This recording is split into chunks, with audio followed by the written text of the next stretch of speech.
ngi taxaw fii ci Mbour ci plage bi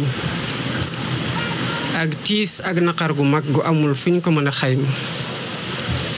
li xew fii musiba la te musiba mënu ko weesu ndax bu ñu waxee ne am na gaal gu am lu mat juróom-ñett fukki nit ñu génnee ci ñeent kese ñoo xamante ne ñu ngi dund boobu ba tey ñu ropp ci lu mat fanweer ak juróom-ñaar ñeneen ñi gisuñu ko jéeye ci réew musiba mënul weesu loolu ñii def lii nag di jël ndaw ñi ci seen naqar ak seen ñàkk liggéey gu ñu nekkee ñenn ñi sax am fi liggéey waaye ñu di leen gëmloo ne feneen moo gën ba tax ñuy jël alal guñ ci dàq rek tax ñu jël ndaw ñooñu di leen yóbbu ci di leen yóbbu ci géej gi pour yóbbu leen Espagne wala feneen ñooñu gouvernement bi dina ko jëflanteeg ñoom ba mu mat sëkk te dinañ taral daan yi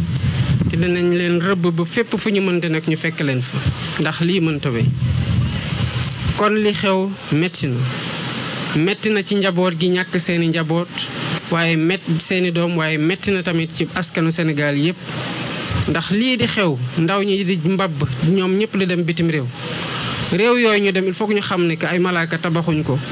ay jinne tabaxuñ ko ay doomu aadama yi nekkoon ci jafe-jafe gëm ne seen réew dafa waroon soppeeku ñu toog di ko liggéey rek ko liggéey ba mu mel noonu ba ñoom ñu bëgg faa dem ci condition yi ñu fa bëgg a demee. Gouvernement bi yàggul dara boole na gendarmerie ak police armée sax boole nañ ko ci lu ëpp weer ñu ngi doon dàqante di patrouiller ci plage ba tere nañu lu mat benn téeméer ak juróom-ñeent fukk ñoo xamante ne dañu doon waaj a dem ñu téye leen kon gannaaw solution yooyu ngi ñuy ut pour tere nit ñu dem ñu ngi tamit uti pexe pour jox ndaw ñi liggéey waaye dëgg gi tamit mooy du ñuy dem ñëpp amul liggéey am na ñoo xamante ne am na ci luñ jàpp waaye xëy na dañoo bëgg lu gën a bari ba tax ñuy jël risque yi ñu bëggoon leen wax ne àdduna dara xëyul sotti te njaboot yi nga xamante ne ñooy teg pression seeni doom nañu xam ne que pression sa njaboot lu baax la ci waajur bu koy teg ci njabootam waaye na doon pression positive maanaam di ko ñaax mu gën a góorgóorlu mu gën a am jom waaye jom ji ko toogloo fii muy liggéey li ko yàlla wërsëgale mu tey ci loolu pas teg ko pression ba moom dootul xejjati Sénégal ba dem wala dee wala des fii gën ku nekk ñaari alternative yi mu am loolu mënti doon pexe kon na Sénégalais yépp xam ne lii xew fii solution yu gouvernement bi ñëw doore egsi di mettre en place mënul xëy rek ñëpp amandoo liggéey ci ndànk-ndànk la ñuy saafara problème yi ñu fi fekk ba ku ne xam ne Sénégal ñu ngi koy liggéey te ku ne war a jàpp na tamit sa loxo dañ ko ci war a dugal kon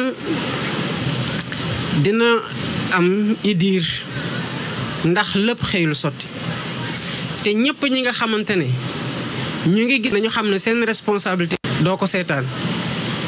da ngay def lépp pour mu bañ a xaru wala pour mu bañ a sotti nañ ko jàppaleen ko balaa muy dee ngay dégg jàppaleen ko balaa muy dee googu nag jàppaleen ko balaa muy jël géej ci dee mën ko fekk ci la bokk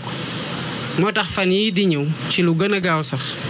gouvernement bi dina teg numéro vert maanaam fenn foo xamante ne ku fa nekk mën na faa woote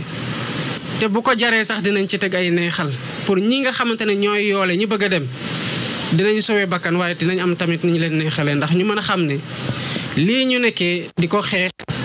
gouvernement bi kese doyu ci ndax gouvernement bi mënul nekk ci plage bu ne waaye ku ne ci plage yor fa sa téléphone gis ay nit ñu dem xamal ne jéey gu toll nii war na ci mën a am kon ku gëm nga war a mën a tere nit ñi jël risque bu toll nii lu xew nii ñu ne 80 personnes ñoo ci nekkoon te 4 rek ñoo ci rescapé kon daanaka lu mat juróom-ñaar fukk ak lu teg ñàkk na fi seen bakkan te lii bu muy xew ba tey 2007 ba tey ba 2024 bii ñu nekk nii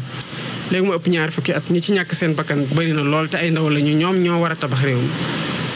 kon responsabilité collective bi ak solidarité bi entre ci biir Sénégalais yi na ko ñëpp na ku ne jàpp na responsabilité boobu nu mu gàlloo ci loosu gouvernement bi noonu la gàlloo ci sa loos te nga jouer sa partition loolu mooy tax en attendant que solution yi ñuy mettre en œuvre maanaam pexe yi ñuy nas wone résultat yi ñuy xaar ku ci ne nekk un sentinelle par rapport ak migration yi di xew lii moo nekkoon li nga xamante ne bëgg naa ko fi jukki ci ay kaddu te delluwaat masawu njaboot gi yëpp ñu ñàkk seen doom masawu askanu Sénégal waaye di wax ndaw ñi nañu gën a takk seen ndigg boole koog muñ te ñu booloo liggéey réew mi ñu xam ne bu yàgg balaa muy yàgg incha allah dañu commencé gis résultats yi nga xamante ne ñoom lañ diglanteeg ñoom waaye réew mi kenn du jóge bitim réew di ñu ko tabaxal. ni waa bitim réew toogee ba tabax seen réew ba mu mel ni tax suñu doom yi di jël risque dee pour dem fa noonu la ñu war a toogee fii gëm ne réew mi fii lay changer bu amee lu ci doxul ñun ñëpp ko war a jubbanti ndax ku ne am nga fi responsabilité te fii la ñu yàlla tànnal. asalaamaaleykum wa rahmatulah.